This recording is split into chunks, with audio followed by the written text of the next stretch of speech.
Hola, hola y bienvenidos todos a Trash Dicker Podcast. Uno de los Trash Dicker Podcasts de este año, 2024. A menudo menciono en qué fecha hago los capítulos de Trash Dicker Podcast. Lo estoy diciendo del qué, del qué, del qué. No, espera, este teléfono está mal. Es otro. Es el 15 de enero del 2024. No es el primer capítulo que grabo el 15 de enero del 2024, no es ni siquiera el segundo. Bueno, es el primero que grabé en 2024. Que los últimos pueden dar por hecho, no mencioné el año, los últimos pueden dar por hecho que los grabé en 2023, de mediados a finales de 2023. Hubo un hiato, luego volví, luego hubo otro hiato. Pero de todas formas era como la temporada de prueba. Esta es como, digamos que es la segunda temporada. Hace poco grabé un audio en el 7 de enero, algo así. Grabé un audio acerca de las novelas visuales y con un compañero grabé dos audios que vienen canónicamente después de estos. Hace 2 días, el 13 de enero, grabé dos audios. Digamos que esta es la segunda temporada de Trash Dicker Podcast. Pensé originalmente que con unos 6-7 capítulos ya iba a saber de qué se iba a tratar el podcast, cuál iba a ser la temática. Más o menos me doy una idea, estaba pensando en este concepto del culto, porque al final de cuentas yo no soy muy bueno siguiendo modas. Ya no soy muy bueno siguiendo modas, nunca las entendí del todo. Yo soy muy bueno viendo cosas que me gustan y a menudo lo que me gusta es algo que hay que buscar y es algo que cuesta encontrar. Algo que tiene un valor. Es más, algo que está de moda a menudo espero a que deje de estar de moda para ver si realmente era tan bueno como decían. Entonces sí, yo creo que se puede decir que es un anime, es un anime, es un anime. Mi vida es un anime. Que es un podcast acerca de obras de culto. Voy a abarcar varios temas, películas, series, cosas así. Pero decidí comenzar el año enfermo. Solo que no me di cuenta de que lo había decidido. Bueno, continué comenzando el año hablando acerca de novelas visuales. Estaba este proyecto con el amigo Takuro, donde íbamos a hablar de Chaos Head, que es una novela visual muy trascendente, muy importante, digamos. Y pensé, pues voy a hacer una introducción, porque no puedes asumir que todo el mundo entienda, a menos que de plano me invada puro otaku el canal y toda la discusión se acerca de eso. Pero incluso así, otakus hay de otakus, hay otakus que ven, no sé, iba a decir Dragon Ball y One Punch Man, pero eso no es anime, así. Eh, Pegasus Fantasy, digo que había no sé. Pero incluso así las novelas visuales son un nicho dentro de un nicho. Si hay un culto al que se rinde culto, así es que es como, no, es como, incluso quien sabe de anime no precisamente lee novelas visuales, ya es un hábito más accesible. Personalmente yo creo que es un género, es un medio muy interesante. Es un medio que ha absorbido muchos atributos de muchos otros medios. Tiene un poco de película, tiene un poco de anime, tiene un poco de teatro, tiene un poco de radionovela. Es muy interesante, es un reto diseñar un medio que requiere tanta paciencia de parte del espectador, sin embargo existe. Entonces es muy interesante, las novelas visuales son muy interesantes, son un buen tema a tratar en este podcast. Esta segunda temporada del podcast todavía no tiene una identidad tan firme. Además, ya había hecho los dibujitos y todo, así que se van a quedar un rato los dibujitos y todo eso. Nomás algunas correcciones visuales. Es buen momento para decir que es una segunda temporada, ya que comienza un otro año. Es el segundo año que estoy haciendo esto. No llevo un año haciéndolo, pero sí es el segundo año que llevo haciéndolo. Así que estamos ahora en Trash Dicker Podcast, en With Trash Dicker Podcast. Un pequeño cambio al nombre que no va a costar mucho. Y voy a hablar sobre novelas visuales, voy a hablar sobre otros temas relacionados después. Pero de momento es como una pequeña serie. Vamos a hacer una miniserie acerca de novelas visuales. Las novelas visuales que a mí más me afectaron a leerlas o me llegaron a leerlas. Y son las de las novelas visuales más populares. Son las que nacieron de, de la compañía Kid. Esta compañía Kid, ahora voy a seguir mi tema de luego de la introducción, voy a comenzar a hablar de qué es esta compañía. Kid o Kindle Image Development era una compañía de videojuegos, de videojuegos de hecho, en los 80s, todavía finales de los 80s, 90s, hicieron varios videojuegos, porque muchas compañías de videojuegos comenzaban medio anónimamente. No mucha gente recuerda que la compañía Squaresoft, el de ahora Square Enix, bueno, la mitad del de ahora Square Enix, comenzó haciendo videojuegos normales. Que Rad Racer, un juego de carreras, es un videojuego de Square. Entonces Kid comenzó, digamos que un compañero no muy conocido acá, de un Konami, Square, de un Capcom que se dedicaban a hacer arcades. Y si ubican, a ver, los juegos más famosos en los que participo aquí creo que son en los 80s, 90s, el Summer Carnival Reka. No sé cuántos juegos de Summer Carnival hicieron porque en Japón había unos festivales de, ya saben, unos como fiestas, no sé, dice Carnival ha de ser como torneos de videojuegos. Y me parece que hicieron uno cada año, 90, 91, 92. Hay más juegos de Summer Carnival. Hay por lo menos del Summer Carnival 91 hay dos. Y del 92 hay otro, creo. Y por pura suerte, el Summer Carnival Reka es un juego que la compañía Kid hizo para este evento. Para este evento es difícil imaginar un juego que se hace solo para un evento. Pero no crean, en Occidente también existió un campeonato mundial donde se hicieron unos cartuchos de NES específicamente para ese campeonato. No se hizo un juego nuevo desde cero, pero se añadieron niveles de Super Mario 1, se añadieron niveles de Red Racer casualmente. Se añadió un poco de Tetris y al final te hace un cálculo de puntuación de ver quién es el ganador.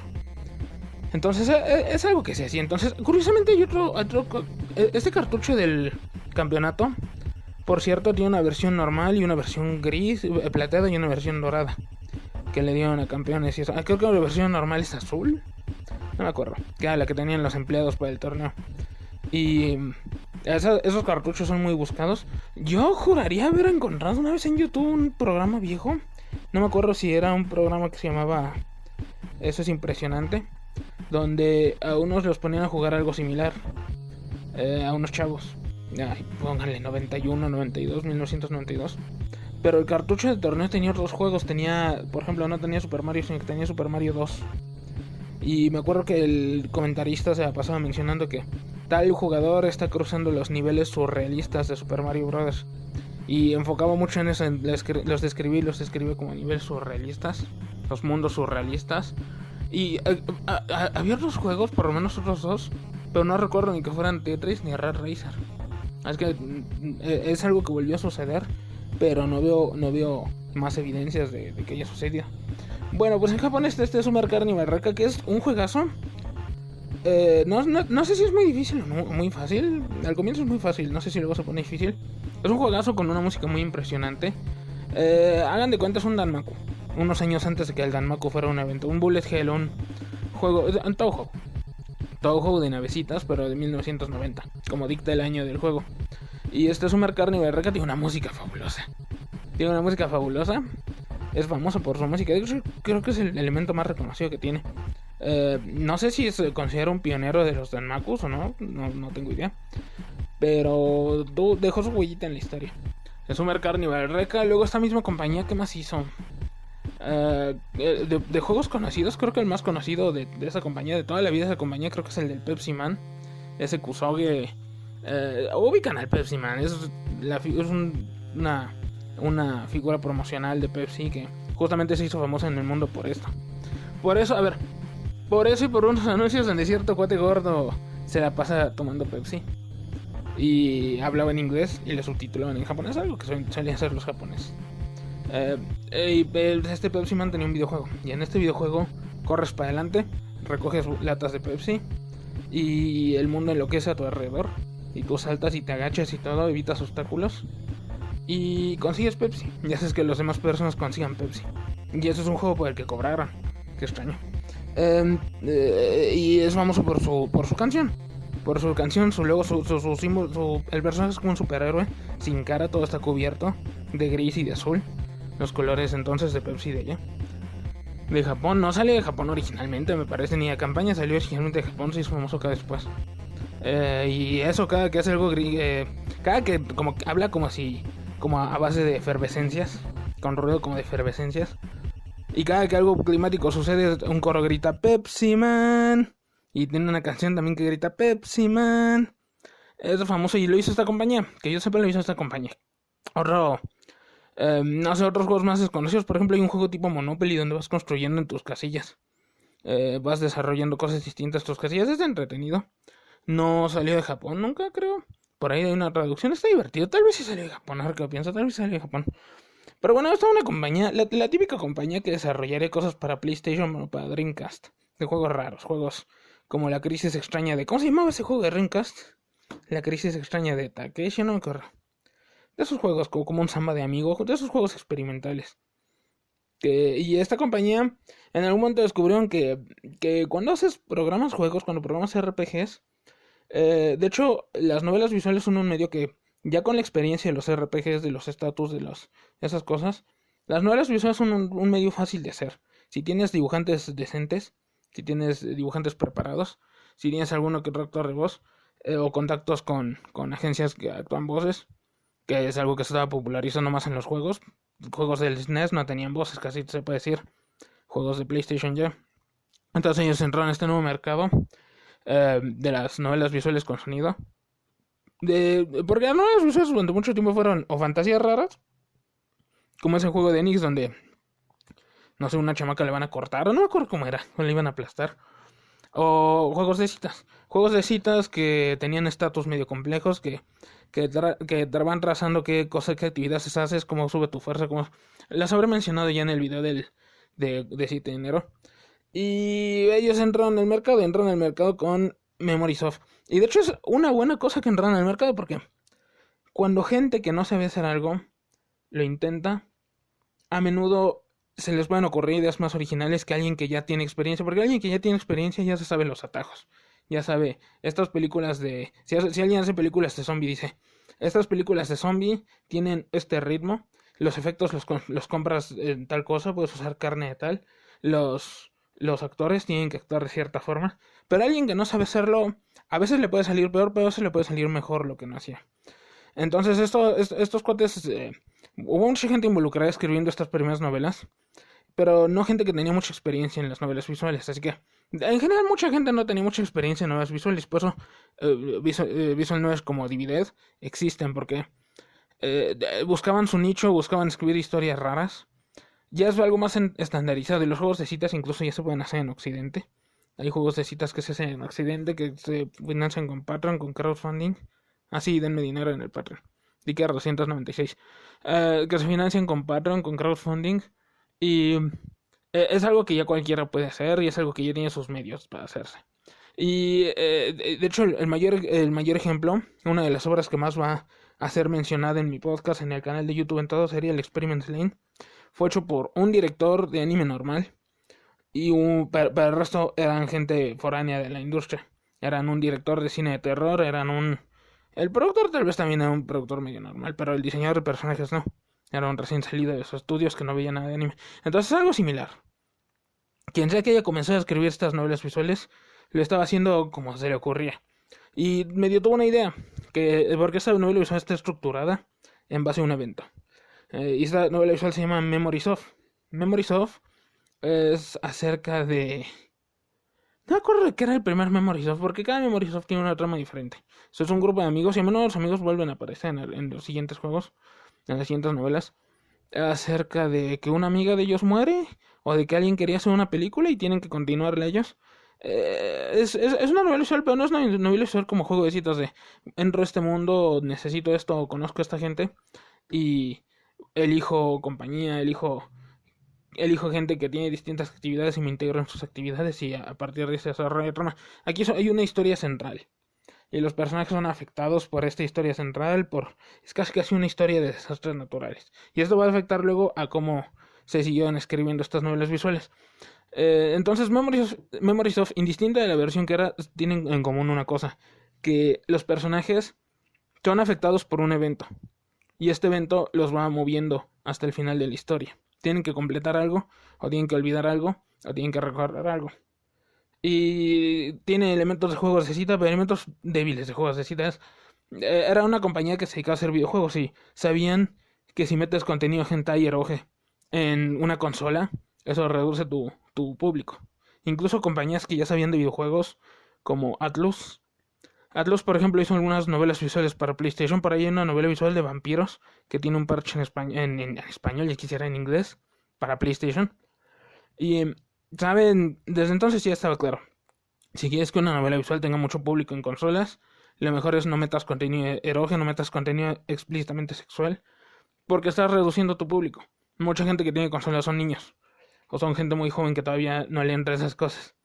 Entonces, incluso versiones de novelas visuales famosas, Tsukihime, Fate Stay Night, Clannad, son novelas con contenido de eroge, pero que cuando alcanzan fama, cuando adquieren una versión de consola general, cuando salen de PC, eh, quitan esas escenas. Quitan esas escenas eroge y tiene una historia que le quitas las ruedas entrenadoras a la bicicleta de tu historia. Y tu historia tiene que andar por su cuenta, tiene que pararse en sus dos piernas para poder andar. Y en este caso, las Memory Soft fueron bien diseñadas desde el comienzo. La fórmula de Memory Soft fue bien diseñada.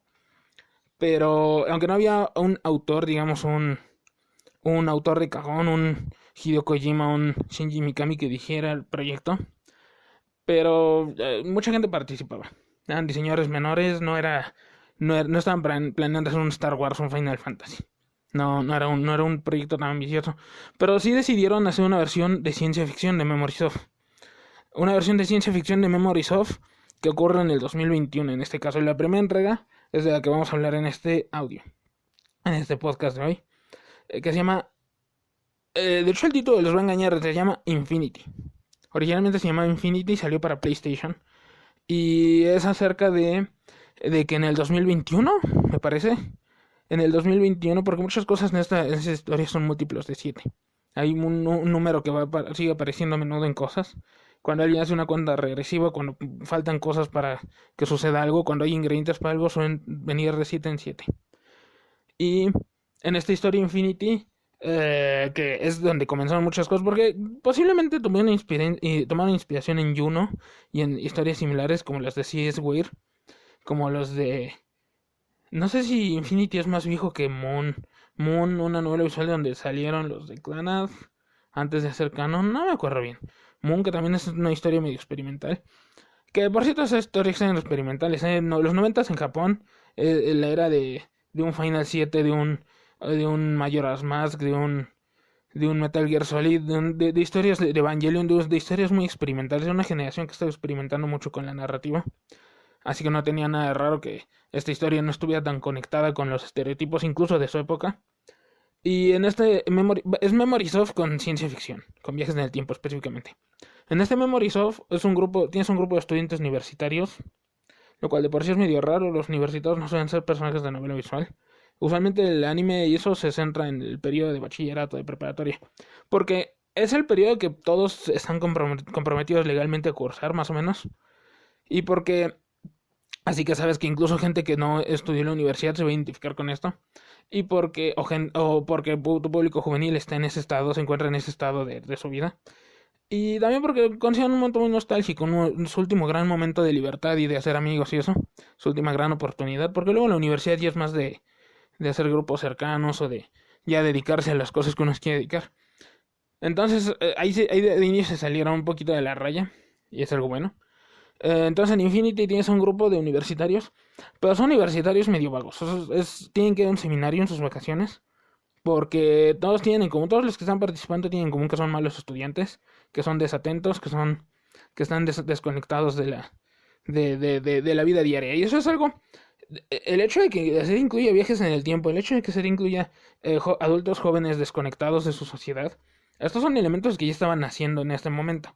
Que muchas novelas visuales, no solo las que heredaron escritores de Infinity, sino que novelas visuales alrededor de esta área, de esta que se desarrollan después, toman estos temas y los adoptan como algo ya obvio.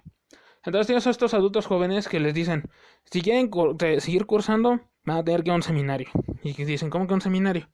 Sí, es un seminario, van a una isla que tiene playa y comparten una cabaña. Y dicen, ¿y ya ese es el seminario? Sí, ese es el seminario. ¿Y cuál es el propósito del seminario? Pues que conozcan gente, a ver si eso los anima más a estudiar. Entonces, porque me parece que una universidad privada, no me acuerdo bien. Así que funciona así. Ya saben, las universidades privadas apestan. Entonces van a este seminario, el héroe y las heroínas, porque es una novela visual después de todo. Hay un héroe y unas heroínas. Y las heroínas en eso sí siguen el patrón común. Está la heroína de pollo. Está la mayor, la MILF, está la Loli, está la Kudere y está la Sundere. Y creo que son todas. Y ahorita voy a explicar más o menos cómo es la cosa. Entonces van a esta cabaña, se conocen. eh, y pues tienen que pasar ahí una semana. ¿Siete días? ¿O eran 14 días? Era múltiplo de 7, bueno, eran 7 días creo. Tienen que pasar ahí 7 días, compartir la cabaña 7 días. Una cabaña de madera muy bonita. Tienen que compartirla 7 días. Y ahí comienza la trama. Y el héroe, nuestro héroe que estamos, dentro del cual estamos, en el cual habitamos sus entrañas, sueña con una chica. Una chica hay un terremoto o algo así. Una chica que está con él lleva un cascabel en la mano y muere. Y él sabe que va a ocurrir en 7 días. Sueña con esto, con esta cosa medio traumatizante. E inmediatamente es despertado por la heroína de apoyo que se llama Yuka.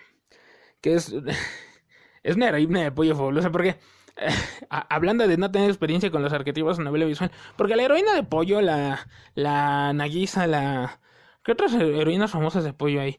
A ver, ahorita voy a hacer qué visual novelas famosas conocen. De Amagami, ¿alguien ha visto Amagami? Creo que la visual nunca fue traducida así. Esa de los ojos, no, mal ejemplo. No sé, porque si me voy con ejemplos más whiff trash, entonces ahí estaría hablando de un Da Capo, de un... ¿Qué novelas famosas conocemos ustedes y yo? Porque Higurashi tiene un formato diferente, Fate Stay Night tiene un formato diferente, yo no he leído Tsukihime. Nunca. Imagínense ahora que hubo el remake, tampoco la leí. Bueno, entonces la heroína de apoyo usualmente se supone que es alguien pura de mente, alguien cariñosa. Su atributo principal es que es cariñosa y que si nadie te quiere, ella te quiere. Que es la ruta donde acabas si persigues otra ruta y fallas. Lo cual es preocupante para... Bueno, esta heroína de apoyo es medio baquetona, es una borracha, en algún momento se revela que tiene una o más botellas debajo de su cama. Le gusta alcoholizarse mucho, lo cual es bastante cómico, la verdad, es muy cómico. Yuka entonces, de hecho, Yuka a veces es el punto de vista de algunas historias. Ella es la observadora. Entonces Yuka, la primera heroína, te despierta y te dice, no sé, a comer, que cocina cosas indescriptibles, ese típico chiste como de Ranma y medio, que uno puede comer por amabilidad o no, pero él lo puede sufrir. Entonces sus acompañantes de la cabaña son esta compañera Yuka, Haruka se llama, una chava de pelo negro largo, que está todo el tiempo muy seria, la Kudere, la Rey Yanami. Que... no sé si spoilear de eso ahorita. Bueno, no sé si spoilear de eso ahorita, pero hay una trama de ciencia ficción que ocurre con ella. Acerca de por qué es cerrada con sus emociones y esas cosas. Y cómo se abre sus emociones yendo a pescar. Por alguna razón. No voy a hacer mucho spoiler, porque Never 7... porque el problema no hay parches en español de Never 7, te lo voy a admitir. Si quieren leer Never 7 van a tener que leer en inglés. A mí me gusta mucho Never 7. Sí, todavía no he explicado por qué lo llamo Never 7. Bueno, Infinity en este caso. Sus compañeros son ella, Yuka, la callada, la calladita. Y un riquillo, un hijo de un junior, un hijo de un riquillo que está ahí, que es muy creído, que quiere ligar con la cericita. Está ahí y él no se explica por qué está ahí. Él dice, no, si yo soy un estudiante modelo, no sé qué. Y es medio chocante y a veces le va mal y eso es gracioso. Es un personaje cómico, es un comic relief. Esos son sus compañeros y otros personajes a los que van conociendo en esta isla. Porque en esta isla vive gente. A la Loli y la Milf. La Loli llega, así sin preguntar, toca la puerta y dice, una pizza, ¿quién pidió pizza? Y como la Yuka cocina pésimo, entonces la aceptan. Pero luego se arma un lío por eso. Entonces aceptan la pizza, pero dicen, y bueno, ¿y quién pidió pizza? Nadie pidió pizza. Bueno, no importa, ya pagamos. Y la Loli está con la Milf. La Loli y la Milf son hermanas. Específicamente es una niña de secundaria. O bueno, de bachillerato siendo los demás universitarios. Mientras que la Milf es ya una adulta. No le explican a qué se dedica y es un poco importante lo que se dedica. Pero ya es una adulta. Las dos son hermanas y están trabajando en el verano, las vacaciones en un restaurante de tipo italiano. Mientras el miembro se fue el dueño se fue a Italia a comprar muebles nuevos. Entonces ellos lo están cuidando, atienden eso. Y ella entrega una pizza, comen la pizza y no saben qué hacer. Pueden jugar tenis, uno se supone que comienza explorando la isla, viendo la isla, viendo qué actividades se pueden hacer, viendo con quién convive.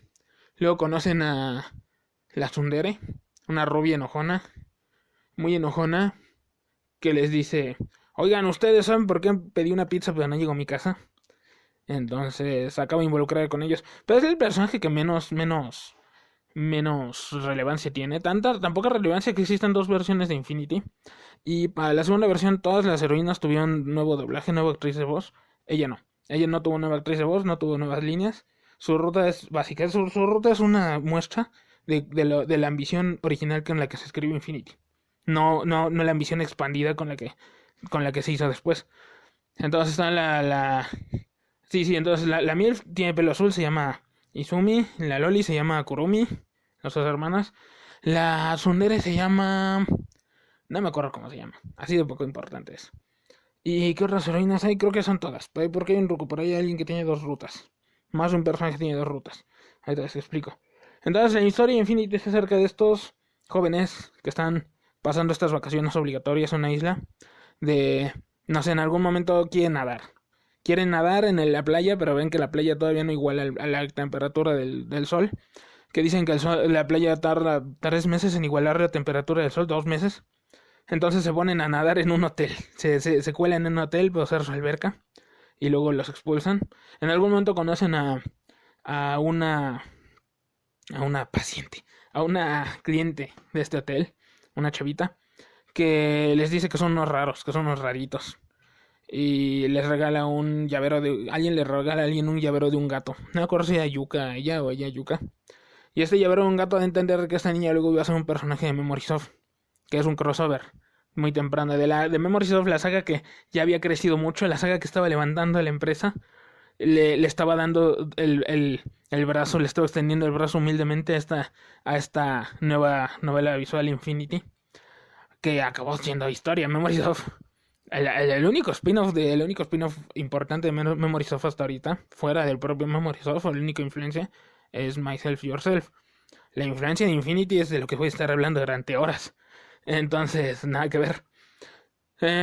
Luego hacen una prueba de valor, ya saben, dicen este es un cementerio donde viven las personas que no están... que tenían algo de maldito, así como si alguien no estuviera bautizado, no me acuerdo qué tenían allá, si no tenían parientes y habían sido enterrados por el gobierno o algo así. No me acuerdo, entonces en este cementerio se esconden y hacen cosas de anime. Cosas hagan de cuenta que están viendo Tenchi, que están viendo Ranma sin lo raro, o con cosas raras diferentes. Y pues en esta ruta entonces el cuate sueña, al comienzo sueña con que una chava se le muere. Él se muere con una chava y hay un cascabel de por medio. Y a lo largo de la historia, el cascabel aparece. A alguna heroína se encuentra un cascabel. Y él dice, espera, ¿encontraste ese cascabel? Sí. Tíralo, tira ese cascabel porque nos va a matar. Y dice la tipa en cuestión, no, ¿por qué voy a tirar? No seas supersticioso, ¿qué estás diciendo? Y a veces lo tiran, a veces el tipo logra esconder el cascabel. Y el cascabel vuelve. Porque hay un asunto, tal vez hay más de un cascabel, tal vez la maldición lo sigue. Está medio complicada la cosa. Y lo que pasa es que la chava con la que elige convivir más, la borrachina, la tsundere que creo que cuidaba un perrito, y pues se había distraído y pues no se dio cuenta de que no llevaron su pizza. Las dos hermanas, la mayor y la menor, o la calladita, uno elige alguna de ellas. Y cuando convives más con una de ellas, ella es la que se encuentra el cascabel. Y luego de 7 días, llegas a un templo. Alguna circunstancia te lleva a un templo.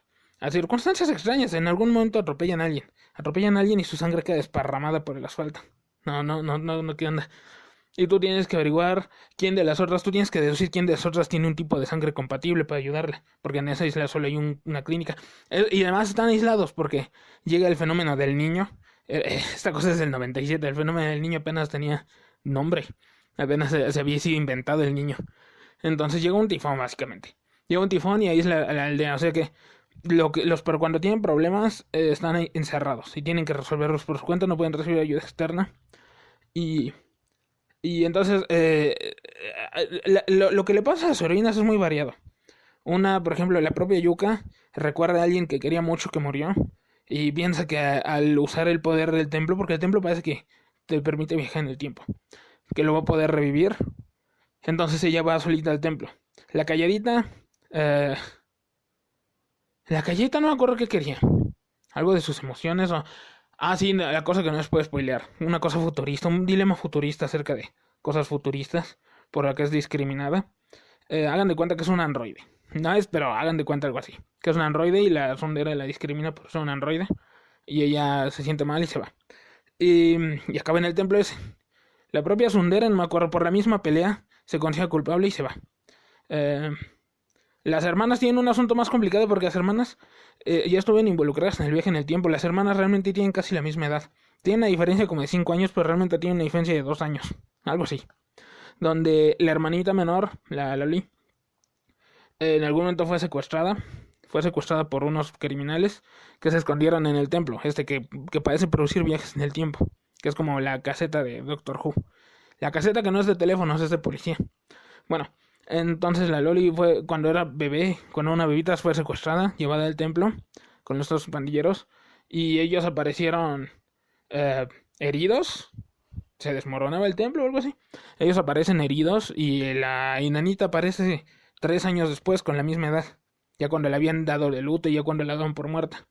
Entonces aparece de la misma edad pero con una herida, una rajadota en la espalda. No te demuestran, pero cuando los dos personajes mencionan esa rajadota, la mencionan como algo horrible de ver, como algo indescriptible. Y la pobre el conflicto con ella es que escucha esa descripción y se va corriendo. Y creo que es ella la que atropellan en la calle.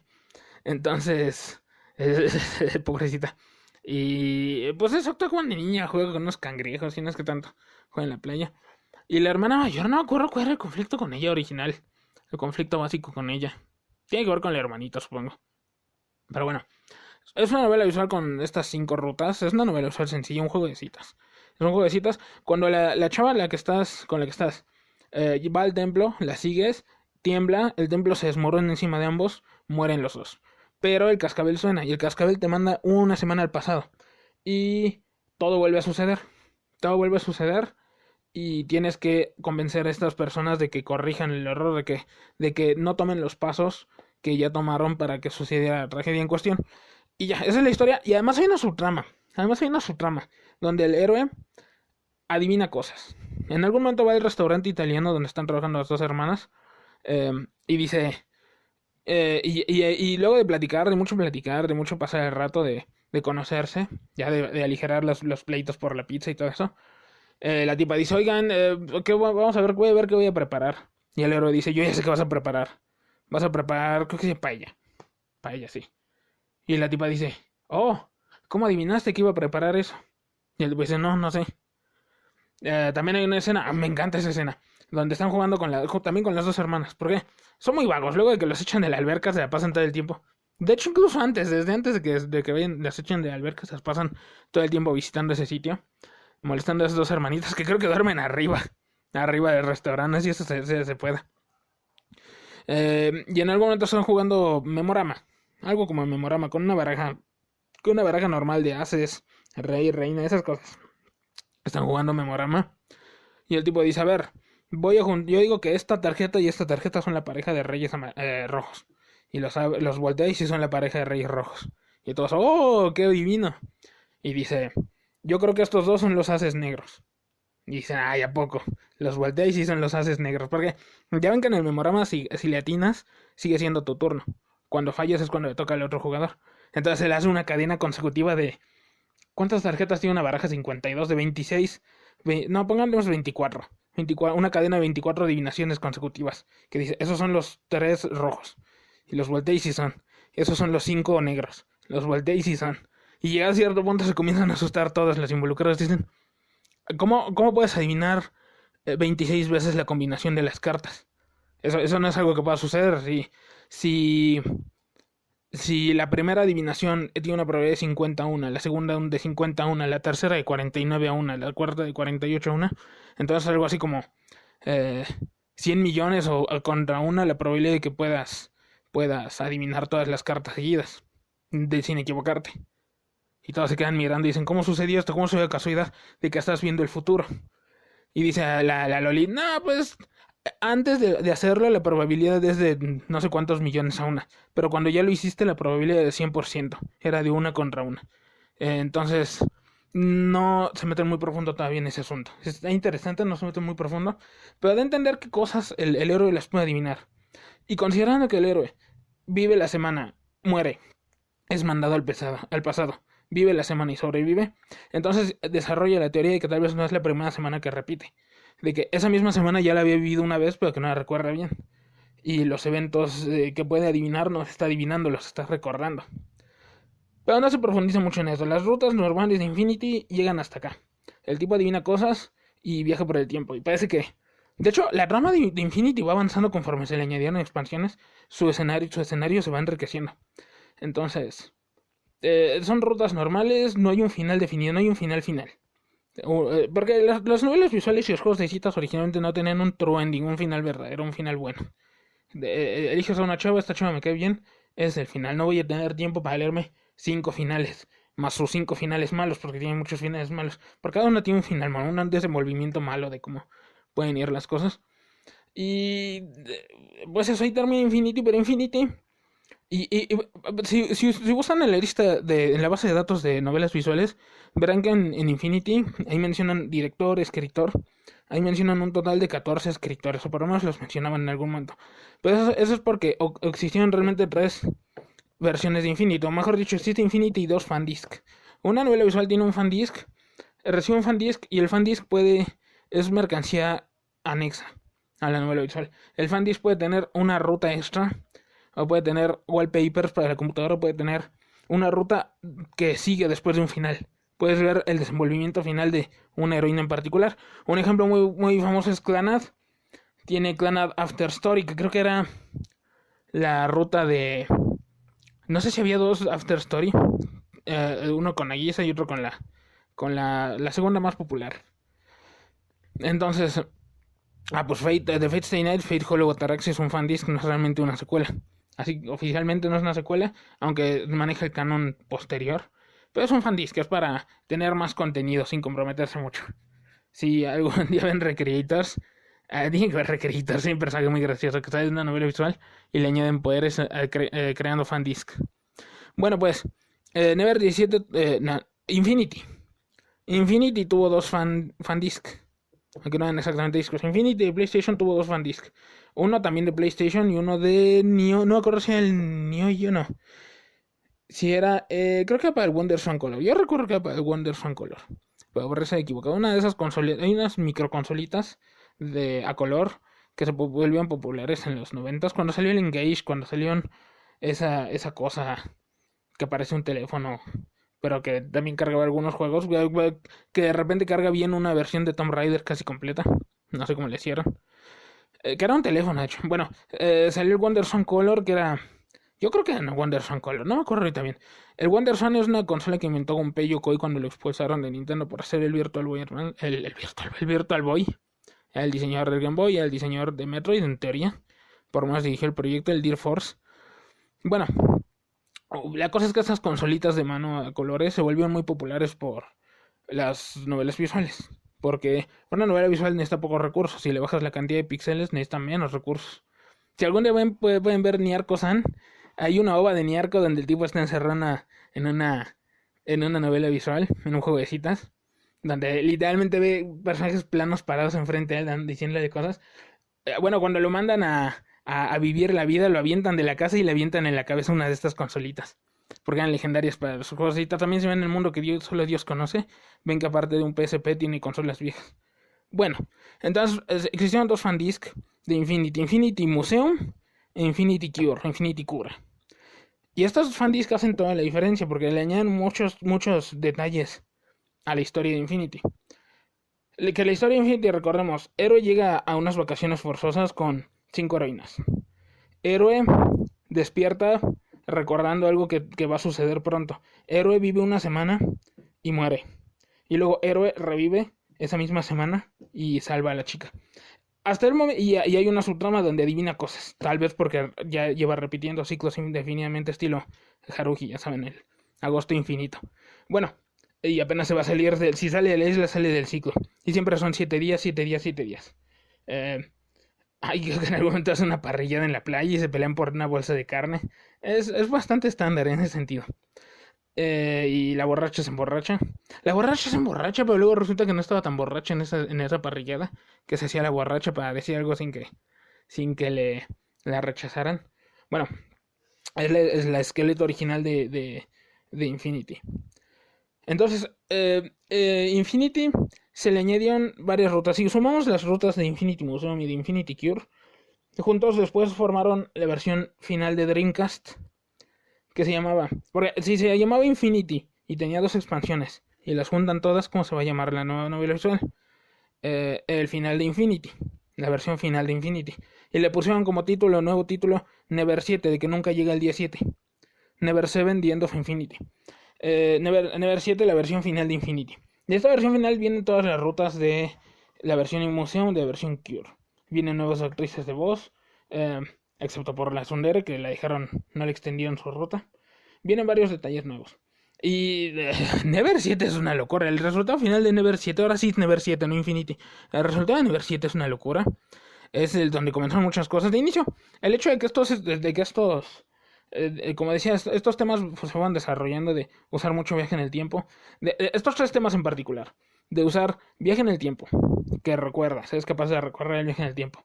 De usar jóvenes medio extraviados en la sociedad, que se están extraviando un poco de la sociedad, que no saben cuál es su lugar en el mundo. En algún momento la Izumi, la hermana mayor, que luego va con ellos a la alberca, se cuela al hotel con ellos, le preguntó, y bueno, ¿y tú qué quieres en la vida?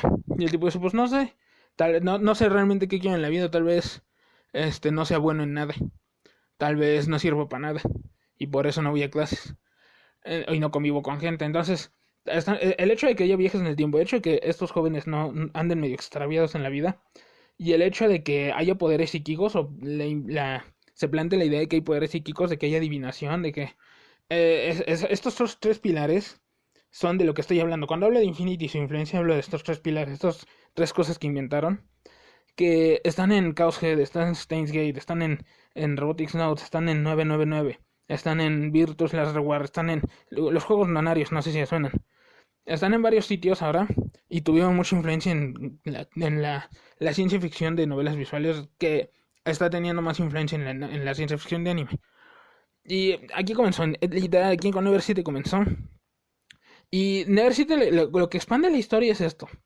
Lo que expande la historia añade rutas Cure, añade el concepto del síndrome cura, ya como algo definido, donde el tipo no está adivinando cosas porque está recordando ciclos o bucles del tiempo anteriores. Está adivinando cosas porque tiene un poder especial. Está desarrollando en aislamiento en esta isla, con estas personas que le creen, está aislando un poder especial. Y bueno, ahí te menciono esto. Entonces, lo que las rutas Cure expande, porque Never City incluye rutas extra. Una de estas rutas es la ruta de Yuka. La propia Yuka es la protagonista de esta ruta, ve las cosas desde su punto de vista y tiene como 4 finales esta ruta. Y ahí es donde se revela que tiene unas botellas debajo de la cama, y es donde se revela que en la parrillada estaba menos borracha de lo que decía. Y las hermanitas, de las 2 hermanas, la mayor adquiere una segunda ruta. Yuka incluso también creo que aquí una ruta como personaje, no como protagonista. Y... ¿quién más tiene ruta? Creo que nada más ellas 2, pero no me acuerdo muy bien.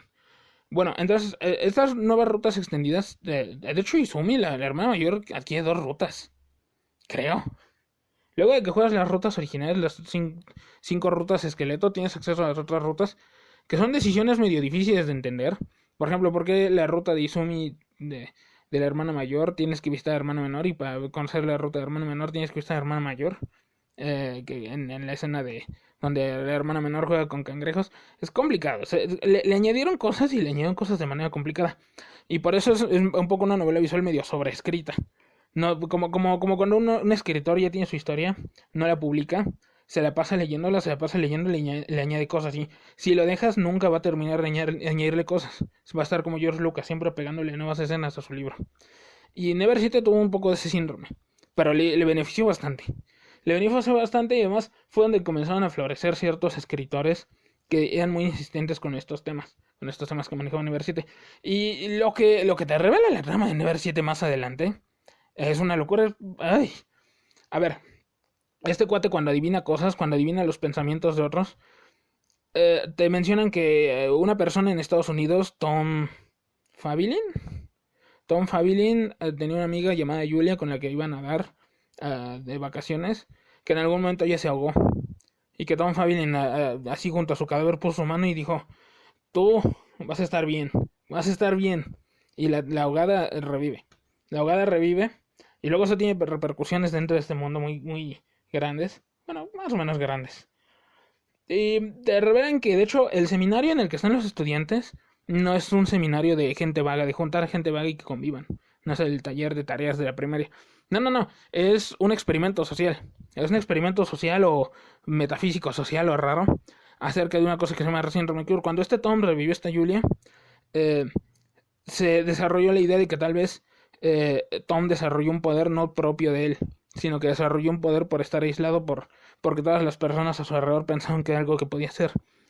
Entonces, esta persona, hay una entidad que no puedo spoilear, que esta persona digamos que te presenta ciertos detalles.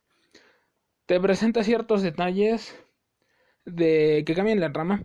Te dice, todo lo que estás viendo aquí, hay personas que han estado orquestando de manera que... Esto que nos dices de viajes en el tiempo no sabemos. De hecho, estamos experimentando con el síndrome Cura y te estamos manipulando, te hemos estado manipulando. Cuando tú dijiste que la fulana iba a cocinar paella, realmente tuvimos a personas... ella no tenía arroz, ella no tenía los ingredientes para la paella. Pero como tú le dijiste, ella te dio la razón. Y nosotros, que estábamos observándolos, fuimos por los ingredientes para que pudiera suceder tal cosa. Todas las adivinaciones resulta que son orquestadas por una entidad. Y cuando estas adivinaciones son orquestadas y todo el mundo cree que estas adivinaciones son reales, todo este círculo cree que estas adivinaciones son reales, comienzan a suceder adivinaciones reales. Porque es como arranca el motor. Arranca el motor de la credulidad y esta credulidad desata esta magia rara. Y... pero te voy a entender que tal vez es así siempre o tal vez no es así siempre. Bueno, y hay por lo menos una ruta muy... Ahí te explican. Y él dice, tipo, dice, ¿por qué muero en la semana y regreso al primer día de la semana? Y le dicen, tal vez no estamos vivos nosotros, tal vez ya llegó el 8º día y tú no estás viviendo. Tal vez tú, mentalmente tú sigues muerto. Tú sigues muerto y mentalmente te regresaste al otro día y en tu mente muriendo está procesando toda la semana otra vez y como tienes el síndrome Cura, cuando termine esa semana pero con un final feliz, tú la vas a sobreescribir en la vida real. Y dicen, ok, puede ser, hay un final malo en esa ruta donde sí sucede, donde el final malo no se cumple, la chava a la que quiere ayudar no se puede ayudar y él despierta muerto en la semana original, el final de la semana original, con una botella que tiene unas como estrellitas, no importa el detalle.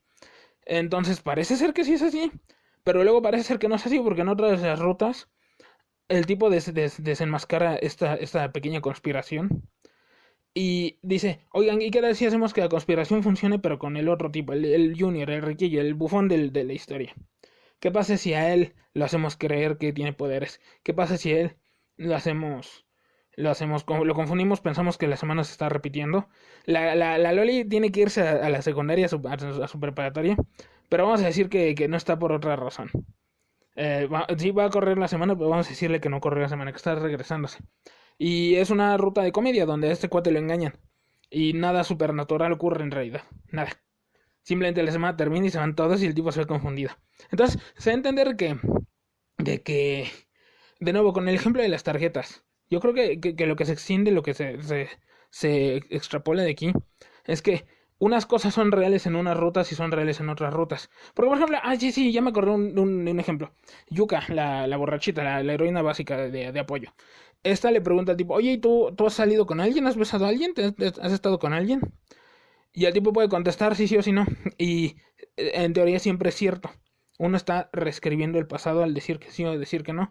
Lo que significa que estás efectivamente reescribiendo el pasado o simplemente estás viendo la versión que ya existe del mundo donde la que tú decidiste es cierto.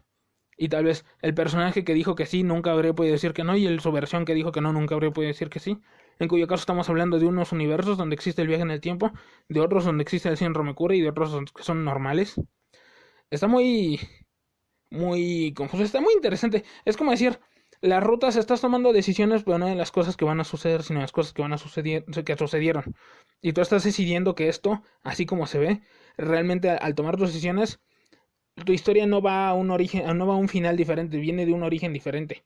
Donde estos tres universos, que funcionan con reglas distintas, tienen eventos casualmente similares. Y terminan diferente no porque hayas tomado decisiones diferentes, sino porque eran diferentes desde el origen. Entonces, este síndrome Cura, estos fenómenos que describen aquí, acaban siendo más interesantes que la historia misma de la visual novel. Y que alguien ahí se dio cuenta porque continuaron con la saga. Y esta vez Infinity ya no se iba a llamar Infinity, se iba a llamar Never 7. Nunca llegamos a 7, el final de Infinity. Y pronto les voy a hablar, si puedo hoy mismo, acerca de su secuela. De sus 2 secuelas y media.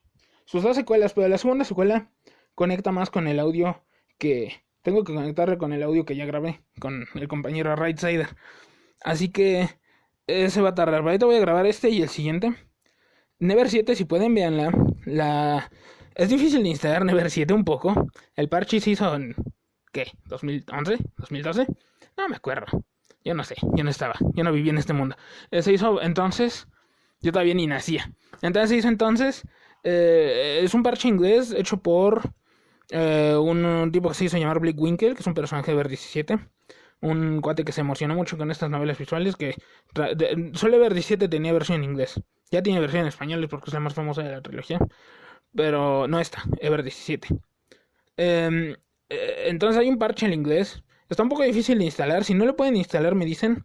Estaba pensando subir los archivos necesarios para instalarlo ya. La página donde se hizo el parche, donde se subió el parche, creo que murió hace mucho tiempo. Porque además de instalar el parche, necesitas instalar la versión de la música. La versión de la música que vas a tener. De hecho, no he hablado de la música de Never 7. Porque Never 7 tuvo 2 versiones originales. Luego tuvo más versiones, sospecho, pero tuvo 2 versiones originales. La de PC y la de PSP, PlayStation Pocket.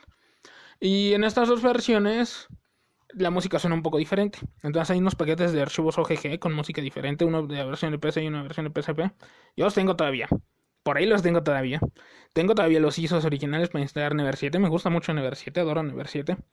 Y... pues sí, eso sí, necesitan leerla, si se interesa leerla, pues ahí la tengo. A veces con las novelas visuales hay paquetes ya preinstalados con los que se puede leer. No sé si eso les sirve, es como con los juegos de RPG Maker.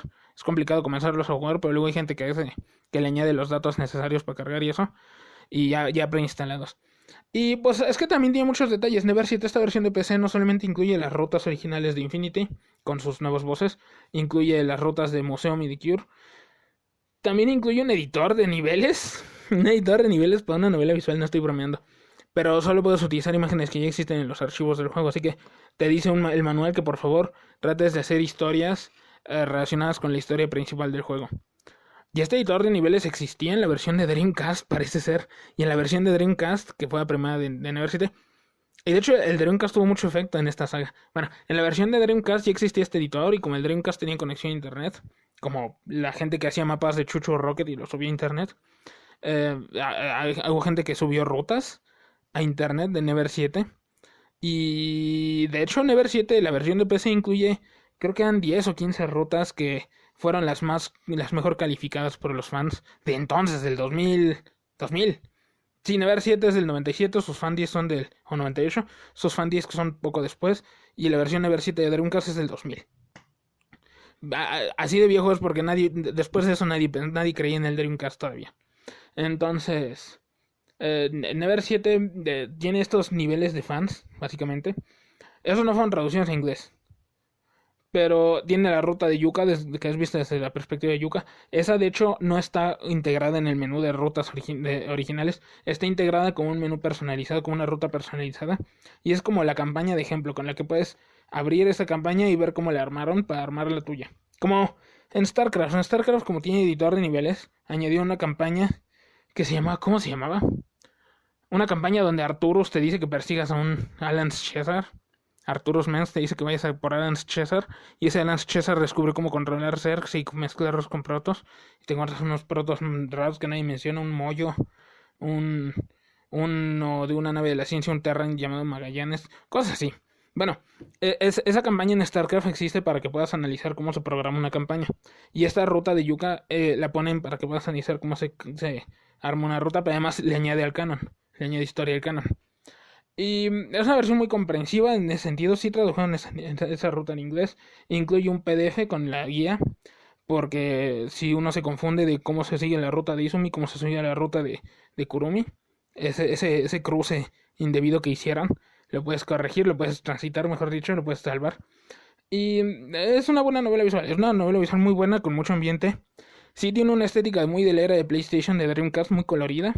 Su símbolo, como el arco iris, tiene 7 colores. Decidieron darle una temática como de arco iris.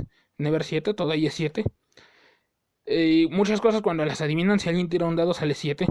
Y me imagino por su importancia en la suerte y en el azar y esas cosas. Y es una novela visual muy buena, aunque les haya spoileado muchas cosas. Aún así tiene mucho estilo, tiene una música muy bonita. Sí, iba a hablar de la música. La música la hizo este compositor, me imagino que no un amateur, ya habrá trabajado en videojuegos. Un compositor tecladista llamado Takeshi Abo. Que era música medio genérica, pero tenía un tinte como de que quería experimentar con cosas. Hizo un tema de piano. Los temas de piano de Takeshi Abo son famosos porque suenan como música, no sé, orquestal de los 70s, pero también porque cada una de estas obras tiene un tema de piano propio. No me acuerdo cómo se llama la de Never 7, se llama... No me acuerdo cómo se llama el tema de Never 7, el tema de Never 17 es Karma, y el tema de Remember 11 es Todos o Nadie. Y son temas muy bonitos. Su música es experimental en el sentido, por ejemplo, de que es sobre viaje en el tiempo, Never 7. Entonces le añade a la música un ruido de reloj, un ruido como de péndulo, a cierto tema musical. Añade zumbidos, añade cosas así. Era un intento de experimentar con música. De nuevo, hay gente que no sabía bien cómo se hace el formato, así que lo hicieron medio como se les ocurrió, y se les ocurrieron cosas medio innovadoras.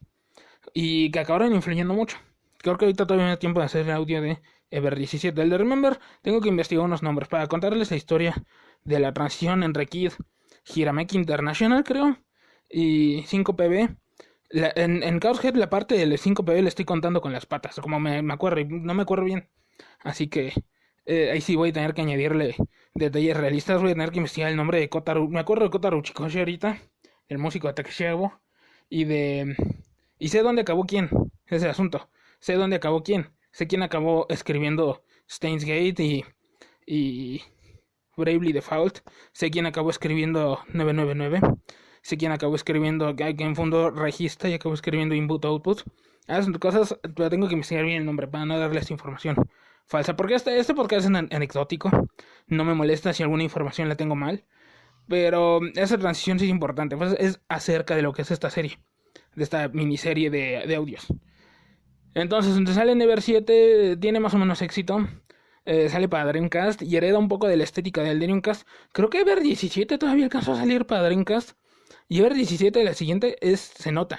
Tiene una estética muy de Dreamcast, una música muy de Dreamcast. O como de, sí, de Dreamcast. Muy colorida, futurista. Japonesa futurista. Lo que, ¿cómo lo llaman? Hay un youtuber que sigo, Thor High Heels, que habla acerca de este estilo de modelos tridimensionales, pero con lujos occidentales. Trata de nombrar a esta estética. No tiene nombre en realidad, él trata de nombrarla. Si me acuerdo, les digo cómo se llama. Si no, no importa, realmente no es un dato anecdótico. Pero estas conexiones entre Tekken, no sé, Resident Evil, estas conexiones entre alta tecnología y plástico, mezclado con lujos, con sillones, con alfombras, con vino. Es una estética y Ever 17 y muchos juegos de Dreamcast tenían eso. Y Tulip nada de Dreamcast, perdón, esa de PlayStation 2. Juegos de la época, varios juegos de época, Dreamcast no tenían eso. Y Ever 17 tiene mucho de eso, demasiado de eso. Never 7 no, Never 7 es un juego de citas, en estética es un juego de citas. Había un detalle, es que sus personajes, cada novela visual tiene diseño de personajes hechos por personas diferentes en general. Y las personas que hizo Chaos Head, las personas de Chaos Head tienen unos ojotes largotes, paradotes enormes. El que hizo el estilo visual de Chaos Head también es el que hizo el estilo visual de Myself Yourself, esa cosa que derivó de Memory Soft. Y los ojotes se notan iguales, personajes altos con ojotes altos, no grandes, altos. Y Never 7 fue hecho por una artista mujer de hentai, eso está interesante. No es hentai, Never 7 no es hentai. Pero eso es un detalle. No me acuerdo cómo se llama esta mujer. No me acuerdo en general cómo se llaman los dibujantes de estas novelas visuales. Lo siento. No es por ofender o porque sea mujer. Ni siquiera es más, puedo hacer un colofón. Luego de Never 7 puedo hacer un colofón para hablar acerca de Interlude. Que no tiene nada que ver, pero luego sí. Como que tomaron influencias de ahí. Bueno, pues Never 7 sale, su música es buena, su estilo es bueno, es un buen juego de citas, es un estilo relajante, como de que andas en la playa, como de que andas vagando, jugando tenis, cosas así. Es un estilo muy bonito. No es muy innovador, pero es muy bonito. Termina Never 7 y sale Ever 17. Never 7 es nunca llegamos a 7. Ever 17 es cada 17. O sea, siempre todo es 17. Y Ever 17, su historia es... toma los elementos de Never 7 y los revuelve bien loco. Pero ahorita voy a hablar de Ever 17. Mientras tanto, nos vemos la próxima semana. Hoy es 15 de enero del 2024. Feliz año nuevo.